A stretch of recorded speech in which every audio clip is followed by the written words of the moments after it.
Mr. Golden Ears himself, Clive Davis. Clive is a really unusual case for being such a lion of the music industry when he really didn't come from a musical background. Columbia, he could literally do whatever he wanted before the walls came crashing down. All of these embezzlement claims. So he was accused of payola, mishandling corporate funds. In 1983, he meets this 19-year-old model and gospel singer named Whitney Houston. The Whitney business was a great business to be in. Outside of Whitney, the late 80s weren't the easiest either, because one of the biggest scandals, Milli Vanilli, guess who was behind that? It was Clive Davis. Once again, just when you thought Clive was over and this is really the end of the road, he comes back. You could argue that the 90s that this guy had is arguably the best decade that any record executive has had.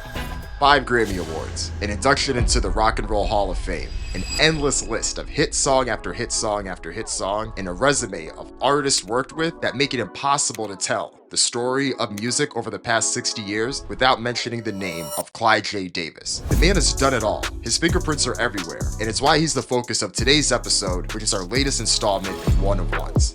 We bring you back to his humble beginnings in Brooklyn. We talk about his upbringing and leading to NYU and Harvard Law, and his legal career, which paved the way for his massive success at Columbia, Arista Records, J Records, and more. We bring you through the massive deals, the highs, the lows, the mergers and acquisitions, the high-profile artists that he worked with, and a whole lot more. One thing that rings true about Clive Davis is his passion and his focus on getting everything right and getting in the weeds and getting in there with his artists, sometimes to a fault, but this is what you think about when you hear how focused this man was. I often think back to the story that came up during our research about the time that he went to a Giants game and he was given a radio so that he could listen and follow along to the game while he was watching from his seat. But the friend that went with them realized that partway through the game, Clive wasn't listening to the game that was happening on the field. He was listening to Z100 to follow along to the top 40. That's how focused he was. He was a first person in the office, a last person that was leaving the studio, and this was the commitment that he had, and it's why he's a true one of one. And to break it all down, I'm joined by friend of the pod, Zack O'Malley Greenburg. He's interviewed Clive Davis before, so he's the perfect person to break this all down with, so let's dive in.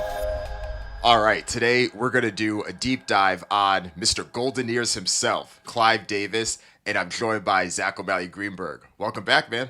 Thanks as always for having me on. Appreciate it. We should probably talk about the concept of golden ears in general. Is this real? Do you actually think that this is a real thing? Look, certainly you have to have ears to be an A&R or to be a music executive, but I interviewed him at South by Southwest the year his autobiography came out. And I pushed him on this idea. I said, people talk about you having the golden ears. How real is this? Did you really need golden ears to sign Whitney Houston? And he was sort of like, hey, I didn't come up with the title. Other people just started calling me that.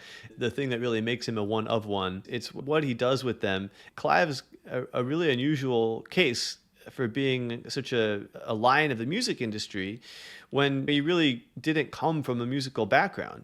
He came from a very academic background. He was a trained lawyer. So it is funny that he's labeled as this guy with the golden ears, and that reputation followed him through his career. Not to say that he doesn't have a great ear, but does it really matter, especially in the more data-driven music world? That's something that we can dig into as we discuss his illustrious career. People romanticize a lot about the industry for obvious reasons, and there's a lot of skills that Clive does have, but the focus on the golden ears can cheapen all the other stuff that he actually does that are the key things that make him a true one of one. Clive is now in his 90s. He was born in 1932. And he was born in Brooklyn, born to a Jewish family. His father was a tie salesman, and he isn't someone that grew up with a lot of money. He actually had a pretty tough upbringing. His parents had passed away, and he ended up living with family members. But through all that, he was still able to make it through. Yeah, and thinking about the time that he grew up, 1932, he was born into a Jewish family, growing up as a Jewish kid in the era of the Holocaust. It makes his success even more remarkable. But he wasn't some violin prodigy or drum player or anything like that. He got where he was through kind of an unusual path, which was becoming a lawyer. He went to Harvard Law School, graduated in 1956, and entered the music industry as more of a numbers and letters guy, not a notes guy. His first job that he has coming out of law school, $4,500 a year is his annual salary as a lawyer. And it was that second job that he had, one of the people that had left that law firm, they had CBS as a client.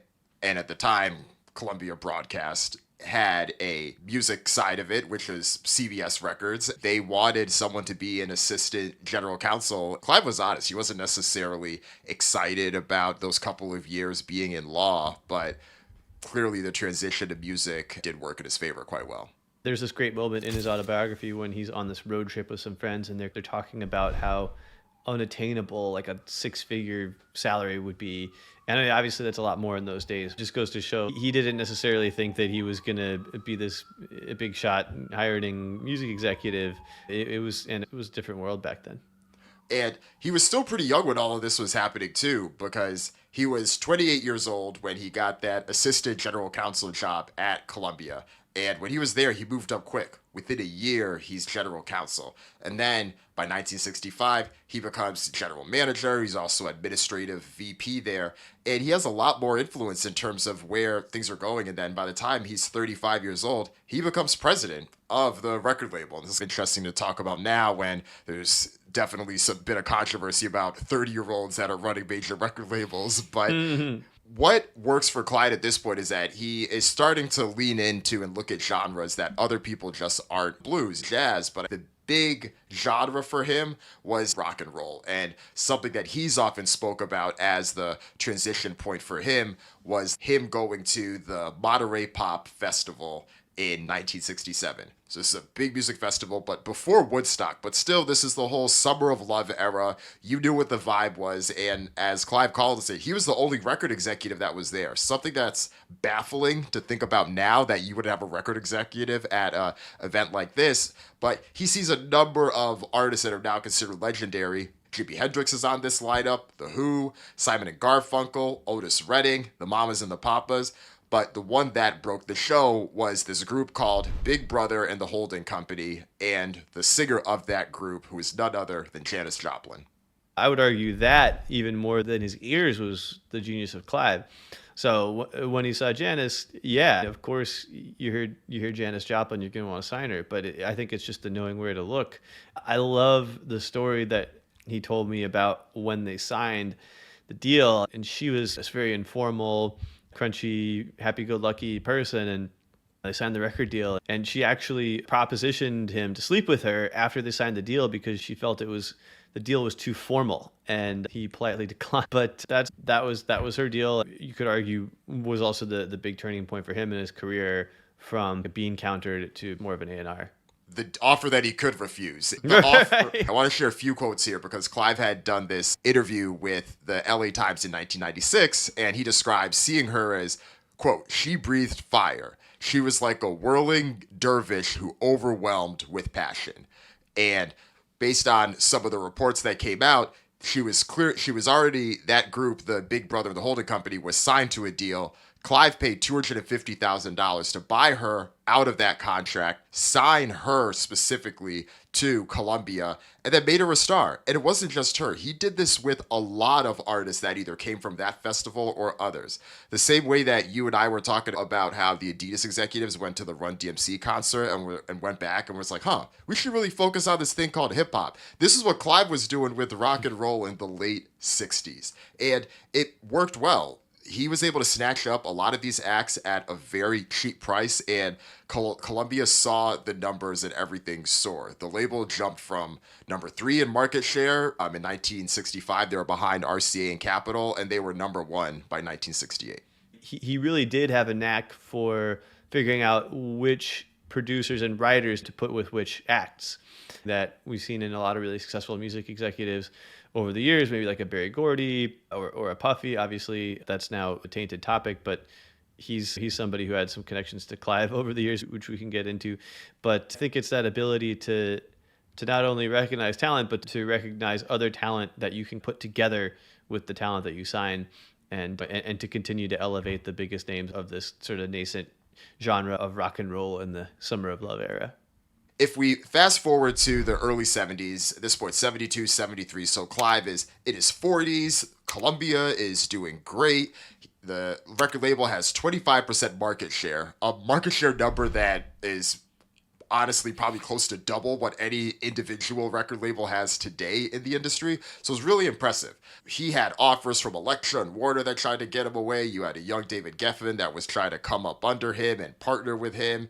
But he also had deals that didn't work out. There was a Memphis record label that he had tried to start and lost $15 million with that. But around this time, too, when you're having those highs, we all know that things can eventually come crashing down, and things did get really tough for Clive right around 1973, and this is when he had his unceremonious exit from Columbia Records.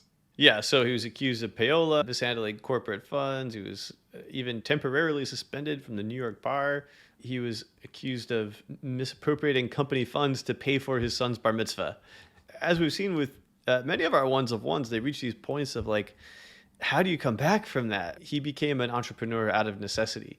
He needed to go start his own thing because he had just been pushed out of the thing that he was running for somebody else. So a lot of times what happens, especially when you're a one of one and you're very talented, is you just have more ownership in the thing that you create, and you do better because you have a bigger stake in it. And that's exactly what happened with Clive. Right. He was definitely able to parlay this into a few things, but it wasn't obvious in the time. It seemed like at Columbia, he could literally do whatever he wanted. Who else was in a better position than Clive at that particular point before the walls came crashing down? Here's a few of the artists that he had that were with him in the Columbia run that we didn't even mention earlier. Santana, Chicago, Billy Joel, Bruce Springsteen, Pink Floyd. He had a whole R&B focus with Isley Brothers and Gamble and Huff. They had the jazz with Miles Davis, Herbie Hancock, Barbra Streisand and Andy Williams in pop, Neil Diamond. This guy had the juice. He literally had all these folks around him, but there was all these embezzlement claims. There was also the shady stuff that we heard about happening in the business, like these wild sex parties and executives getting frustrated because they realized that there were certain artists that had prostitutes that were being paid for them that were ready for them when they got to their hotel room when they were doing their different tour stop. And all of these things that seem like you would see like a cartoon villain do in a movie or something that you hear about being wild. The sad thing is that's where some of this stuff does come from, because there actually is this type of stuff, or even helping certain artists get access to drugs, supplying heroin, fictitious accounts. I'm not saying that Clive did all these things, because he, of course, denied a lot of them. He says that his assistant was moving things around, even with his son's bar mitzvah. But these things happen under your watch. And when they happen under your watch, it's time for you to go. Yeah, who knows how much of it is like looking the other way. If it's working, you don't want to get too deep into rooting anything out.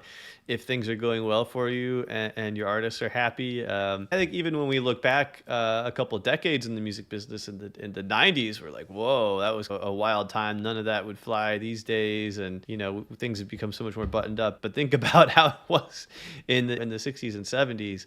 And that's the era in which he came to prominence. So regardless of whether or not he knew what was going on, it was certainly happening in his world. Yeah, I think eventually it just came back to bite him. Yeah. And those first couple of years post Columbia were tough for Clive. He was down, he was depressed. You had people that were with him for the night, friends that were trying to encourage him to get back in there. And he had supposedly tried to get other traditional jobs, but other labels were scared off and didn't want to hire him due to the baggage. He had written this book called Inside the Record Business, which some people saw as his take as what was going on, but others quickly dismissed it as a vanity project that he did to try to save face from all of this. But his fate did change in 1974. That's when Columbia Pictures, which ironically enough has no relationship to the Columbia Records we're talking about, this was a broke record label that was unhappy with its own position, and it offered Davis a much more favorable deal than he probably even had with Columbia. He got a $10 million investment to build this next record label. He got a 20% equity stake in that record label, and he got total control of everything that he was doing from the start. And that was the beginning of Arista Records, named after his Brooklyn Honor Society when he was in high school. And it again kicked off another great run for Mr. Golden Ears himself. It was the structure of this deal that really gave him the biggest boost. And I think certainly as the Arista thing began to take off and the numbers were getting bigger and bigger, it was his strategy. And the strategy was away from the common thread of the music business, which at the time was the spray and pray approach, to really a more targeted, you're just taking a handful of acts that you're putting together with the right producers and the right writers and applying that formula to everybody. You can really put your thumb on the scale a lot more than you could have with the spray and pray approach. This was treating every release as a big push, and this is a strategy that you even see now where you have labels like TDE where people will be like, oh, why doesn't Kendrick drop more often, why doesn't SZA drop more often? But when they drop, it's a fucking moment because they put in everything, and you have these records that live on. And to your point, that's those first few months reportedly, Arista was already making millions. Clive had signed Barry Manilow. Manilow's first album didn't really do too well, but the second album they released did end up doing well. By the end of 1975, reports said that their profits were up 700%, and that led way to one of the big deals that Clive had early in his career in 1980, and that's when BMG bought Arista for around $20 to $25 million. But given the equity stake that we talked about earlier, that means that Davis cashed out on a stake of around $4 to $5 million in 1980 numbers. So that was huge for him, and it was huge for this label to then continue to get the backing, and a smart move by Columbia Pictures as well with this turnaround project in just a short number of years. It's life-changing money. It gave him a measure of freedom to continue to make risky decisions. Clive at this point was, about 50? You've seen executives in the past who are around 50, they get some double-digit million deal, cash out, and then they basically retire. They take some kind of chairperson role, or they sit on boards, play golf, but that was not Clive. He was just getting started. The 80s, even though we started on that high note, things became rough. And to be clear, not just for Clive, but the early 80s were a rough point for music in general.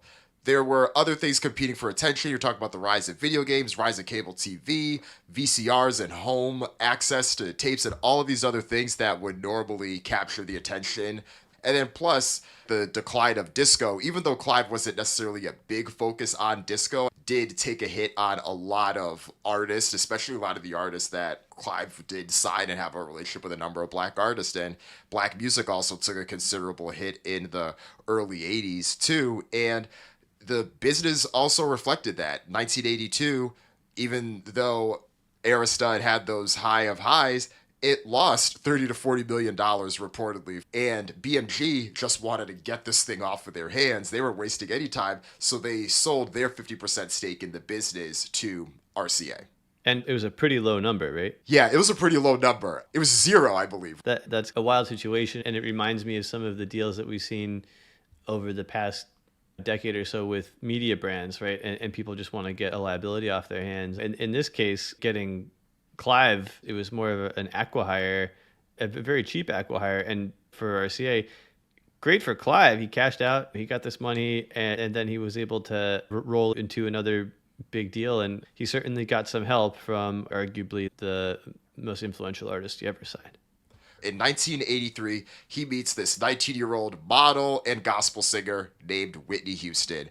And again, talking about Clive being patient, they spent 2 years working on that debut album that she released in 1985, Whitney Houston, and $250,000 in mid-80s numbers. A good amount of money, but it paid off because that album ends up selling 20 million copies in its first 3 years and was the most successful debut album that a singer had ever had at the time.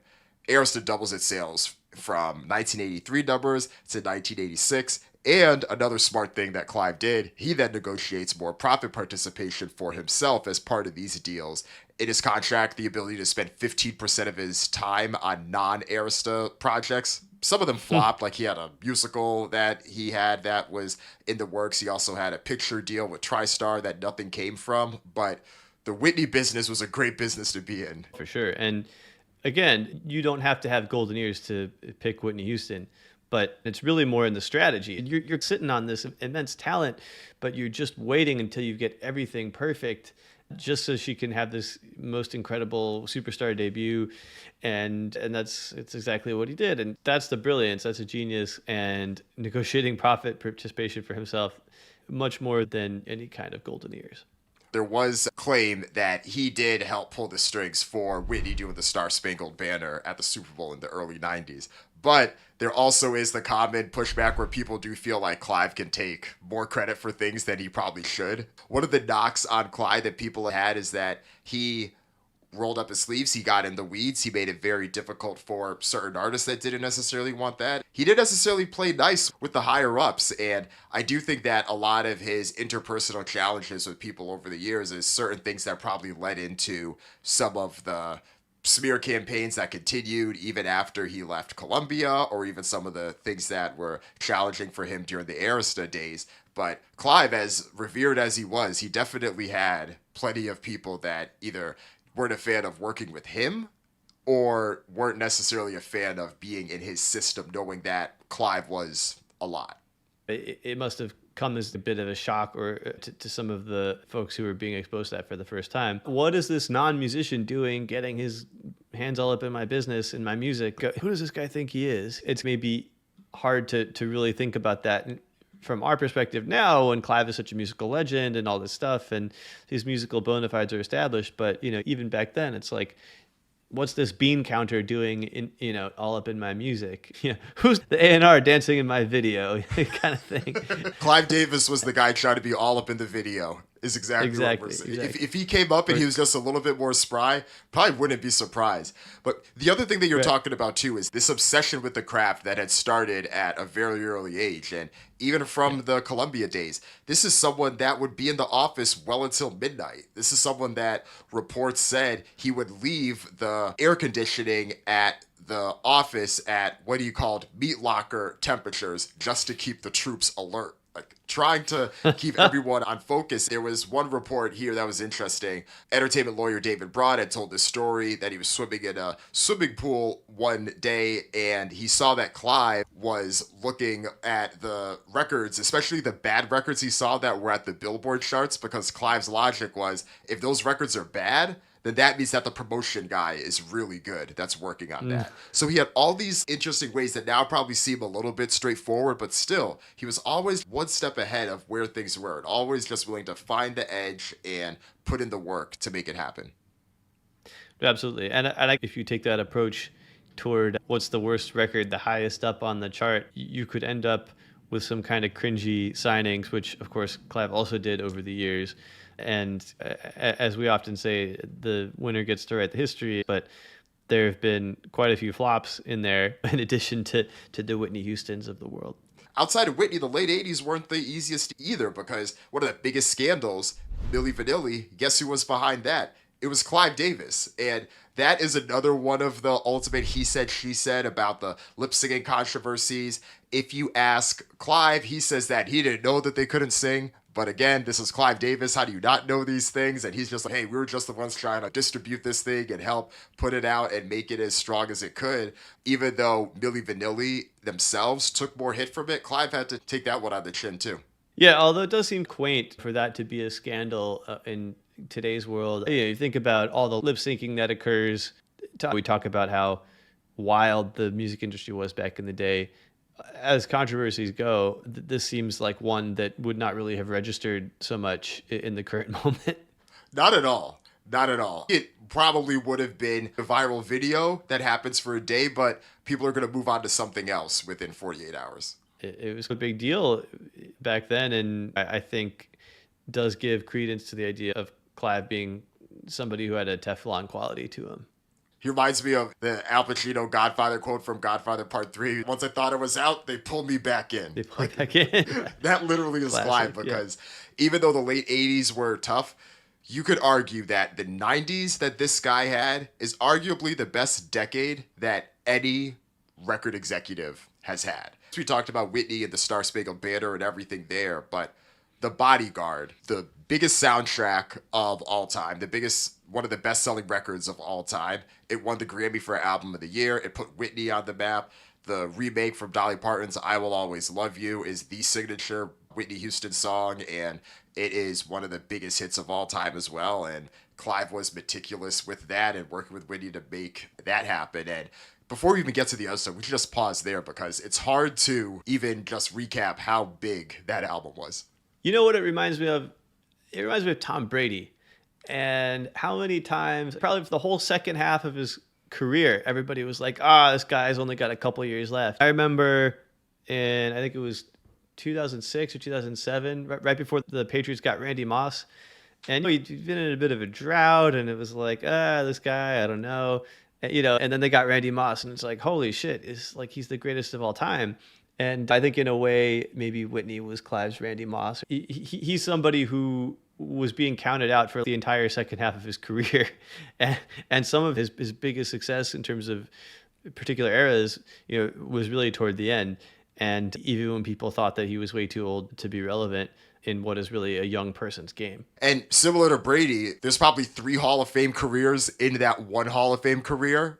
Yeah. If you're able to model it out. And one of the things that Clive did in the 90s, which probably doesn't get talked about as much as the Whitney success or even the Santana stuff that we'll get to, is being the foundation for these other labels to thrive and then have their own jump off. So he helped Babyface and L.A. Reid get LaFace off the ground, and that, of course, gave us Outkast and so many other legendary artists, TLC, Usher, and others. He also worked with Puff Daddy on the $10 million deal to get Bad Boy off the ground when Puff Daddy had, almost in a not too different situation, had left Uptown Records and was figuring out the next thing. Clive saw that in him and built that out. He also did it with Dallas Austin as well. He had Arista, Nashville. You and I talked about this in our Def Jam episode, where one of the best things that Def Jam did, and I'll give Leor and Russell credit on that, is it wasn't just Def Jam, is that they had created the foundation for Murder Inc. to thrive, for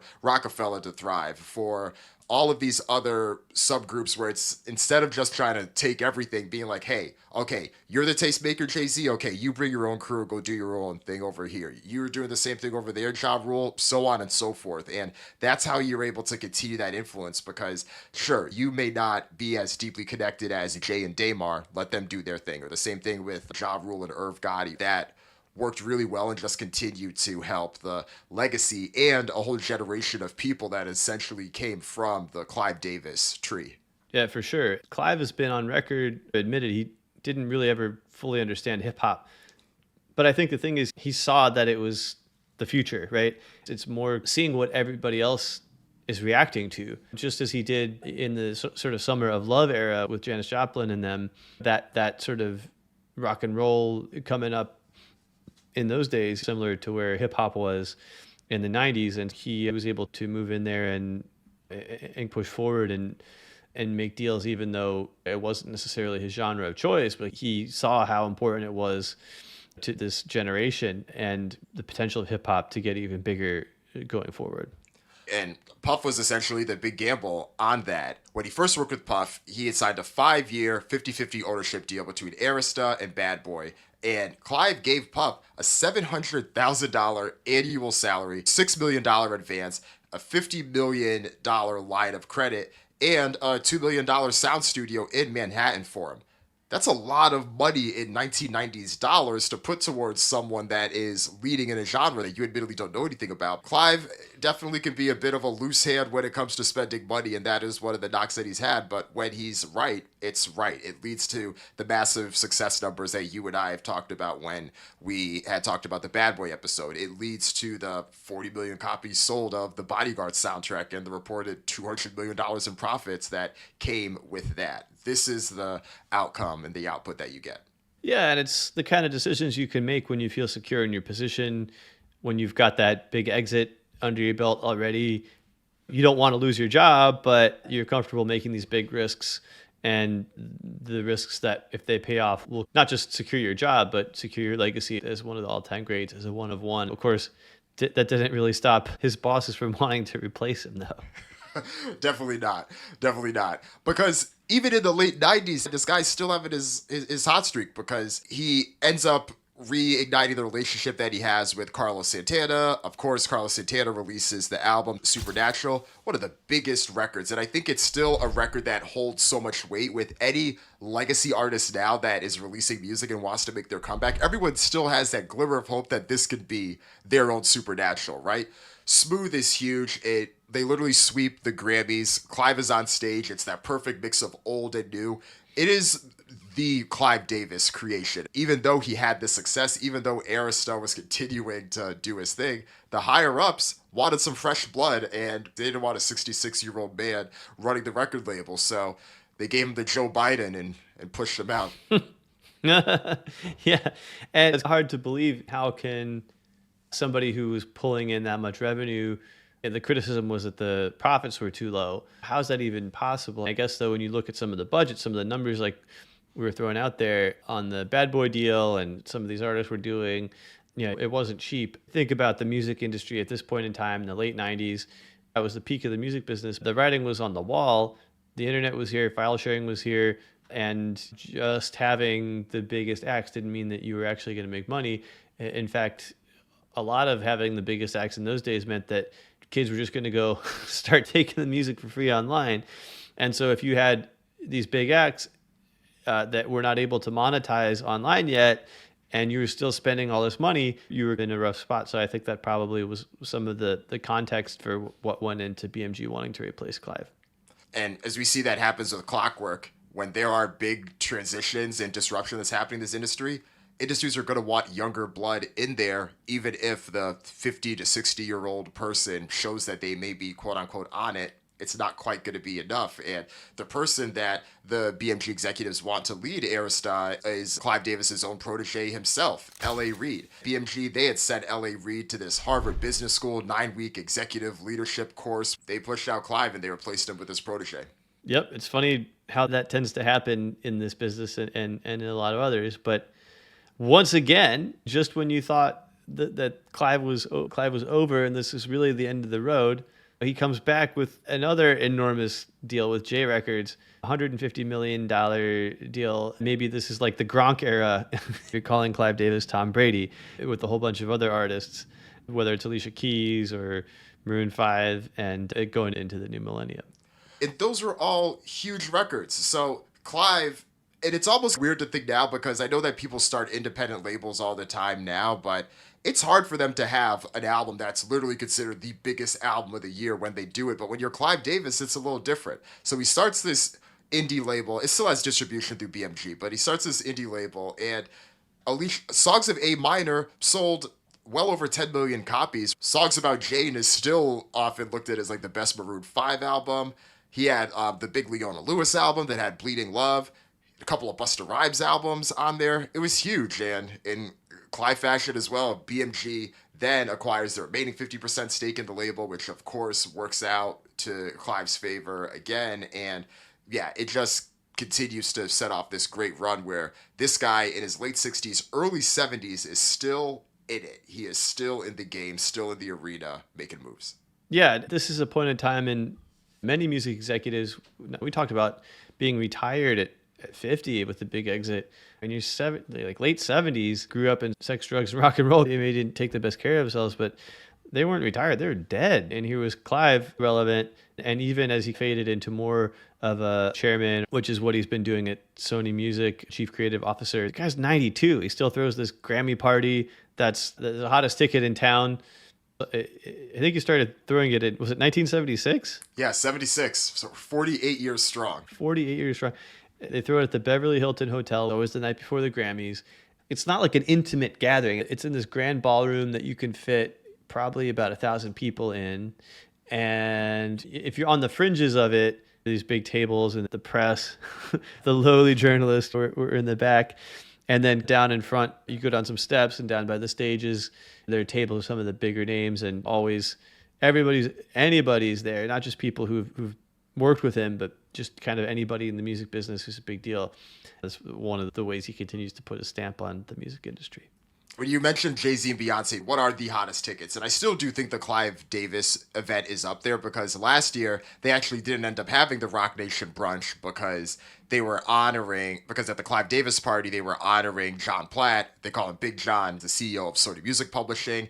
And Jay-Z and Beyonce had canceled their party in order to honor. And I don't know if the reverse would necessarily happen, to be like, oh, we got to cancel the Clive Davis party because someone is being celebrated at the Rock Nation brunch. So I still do think that has the upper hand there. But a few of the other ones, this is probably a bit more for the people working in the industry, but you have Lucian Grange's party that he has. That's the CEO of Universal Music Group. He has his. You have the Music Heirs fundraiser. There's performances there too. But I still do think that Clive's is the top show. And it'll be interesting to see how this party continues. Will others in his family or others continue afterward? Because he's getting up there, he's not going to live on forever, but this has created such a staple that it'll be interesting to see how they continue to navigate this. Yeah, and the party continues regardless. When Whitney Houston died, she was staying at the hotel preparing to go to the party and passed away just a matter of hours before it started. And there's a whole question about whether to cancel the party in its entirety, but I think he talked with Whitney's family and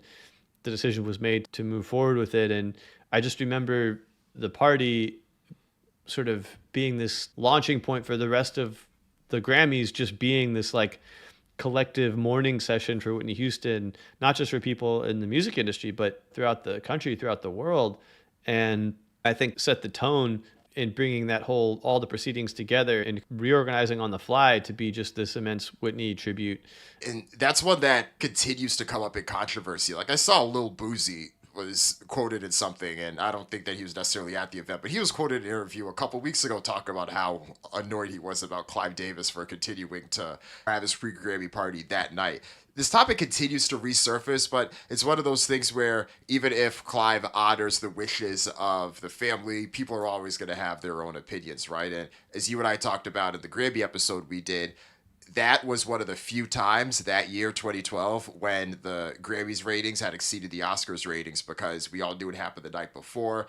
There was the talk about Jennifer Hudson doing the tribute to her, which she ended up doing, and the Grammys essentially became a public funeral for Whitney. And in certain ways, the Clive Davis party could have been awake, not awake in the literal terms, obviously. But yeah, the added surrealness of the fact that her body is literally still in the hotel while that party is going on is still mind-blowing. And again, not necessarily right or wrong one way or another, but it just adds a whole nother wrinkle to this whole thing, especially considering how intertwined these two people are. You couldn't make this into a screenplay if you tried to. It seemed too coincidental. Only she could really know what she would have wanted. But if there's anybody who would have had a sense of whether she would have liked to have been honored in this way immediately after her death, I don't think anybody would know better than Clive. But that's probably between the two of them and history as to whether that's what she really would have wanted or not. But at any rate, it sure did kick off this really epic wave of mourning. And like you said, 2012, it amplified Whitney's legacy. Instead of being remembered for addiction, it was just like reintroduction of like august celebration of this legendary singer. And yeah, it put her on the fast track toward being remembered as such. Some of the knocks about whether or not Clive should or shouldn't have done it lack the context of how much this person, Clive, was there for Whitney during all of these things. He held interventions with her. He was always trying to help in different ways to support her. And it's that delicate balance of, okay, you help the person when you can, but they're an adult. You can't intervene completely. She has a husband. She has a family. There's only so much that you can do there. So trying to paint him as some type of charlatan for having this party, I think would lack context of how he's literally been there from the jump. We should probably take a step back and just look at the career in totality here. The Whitney partnership was the game changer for him. But what do you think is the worst deal that he did? What do you think is the thing that Clive did that's probably more forgettable that people probably wouldn't remember as much? Yeah, best deal's got to be Whitney. Worst deal, but I think he signed LFO. Yikes. I don't know. Maybe he made some money for the label on Summer Girls, but oof, that's a pretty rough one. But it's more of a footnote. You could have 10 LFOs and it wouldn't really put a dent in the legacy of signing Whitney Houston and Janis Joplin and those sorts of folks. But right, I think one of the wilder stories that I've heard, and this is out there, but after Whitney passed away, several years after she passed away, her estate took on an investment from a firm that tries to boost the legacy and so forth. And so Primary Wave, exactly. So they were going around and trying to figure out if there's anything they could re-release, and they found this cover of Steve Winwood's Higher Love that was on. It was only ever released as the B-side of some Japanese version of her single and some single in the early 90s. And the reason it was isolated and pushed aside was deliberate. And for what I came to understand was that it was because Clive didn't want her to be viewed as just a cover artist. So he just buried it. And it never really got airtime in the US until a few years ago. And then there was this remix with Kygo. And that song, now you still hear that on the radio, and you probably hear it as much as you hear the Steve Winwood version, which is a classic, which is also near and dear to my heart. I'm a big nerd, and when I was in college, I was in an a cappella group.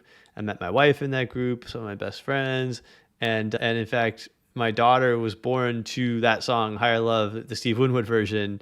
That was playing when she emerged. I love that story because it's a little bit close to home for me, but it also just goes to show somebody who's that successful, obviously there's still going to be a lot of misses, and burying a song like that for so long. Maybe it took a little bit of space and distance and a new generation artist to introduce her to an audience that didn't have any of the memories. Pretty incredible story. And obviously even the greatest executives and entrepreneurs have their misses too. That's a special one. That's cool. That's really cool, especially with your daughter and the timing of the board and then meeting your wife and everything. Yeah. That's awesome. It would have been cool to see how Whitney herself probably would have reacted to it, to be able to see it have that impact. Because even though I remember seeing that quote as well from Clive, not wanting Whitney to be seen as a cover artist, but then the biggest hit of her career is a cover song, right? Unique how those things play themselves out. Kygo also wasn't Kygo when Whitney was alive and in her prime. But it always going to be interesting because I think Whitney's one of those where she really didn't have much commercial success in the 2000s, and she was still relatively young. We know some of the reasons why she couldn't, but in terms of the worst deals, I do think that the type of money that Clive was reportedly willing to spend on things to appease his artist is something that came up time and time again, which makes me think that, okay, there's some realness with it. And the reports of whether it was drugs or heroin or prostitutes, I know that these things aren't unique to Clive. You could add payola in that category too. But even some of the things that came out during the end of the Arista time frame, like there was a charge that was put on the record label for Faith Evans, who was signed to Bad Boy, getting liposuction from her thighs. And you read that and you're just like, wait, what? No wonder you got fired. What the fuck is this? I also don't think that he was unique in that type of stuff. Or to your point earlier, it could have just been turning the other cheek. Obviously, there's a whole team of people at Arista that are trying to essentially do whatever we can to make these artists happy. And of course, Faith Evans, this was also, I assume, in the post-Biggie's murder time frame. All right, if that's going to help this person, then hey, it's just so tough to navigate everything that happened during that time frame. Yeah. Although that's not a traditional deal, that is probably one of the ones that does stick out. That's funny, yeah. But again, pretty tame compared to even his introduction there with Janis Joplin, right? It just all goes to show the importance of context. The one quote that I'll go back to, though, with Clive, and we talked a lot about the tension that he had with leadership. He has this quote here about how he sees himself as a executive, and he says, quote, "Corporations haven't got a clue when it comes to creativity in the music world. I remember a few years ago when everybody was talking about synergy and how powerful all these corporate figureheads were. Half those guys are gone now. They really didn't know anything about music then, and they really don't know anything about music now." The irony is that I could see a current music record label executive talking about the private equity guys and the money that's coming in the industry now and using similar type of language. So this type of dynamic and tension has always been there. I know it existed long before Clive Davis, and it'll likely exist after, but I do think that he becomes a symbol for that ongoing creative versus business tension, even though he came from the business himself. That's the great irony, right? How many artists early on were like, what's this lawyer doing messing with my music? Things do come full circle, and once you've proven your music bona fides, you get to argue on behalf of the creatives, even if you started out as a bean counter. Before we wrap things up, anything else on Clive Davis? I was just thinking, maybe he was right about Whitney. I don't know. Maybe if he had let that Higher Love cover come out, she would have been branded as just a cover act. I guess we'll never know. When did she record? Because Steve Winwood recorded that, what, like 88, 86? Somewhere around there? Yeah, something like that, late 80s. Yeah, so I assume that she recorded hers version shortly after. But yeah, this man is a true one of one. No other notes. Thanks, man. This was fun. As always, Dan, appreciate it.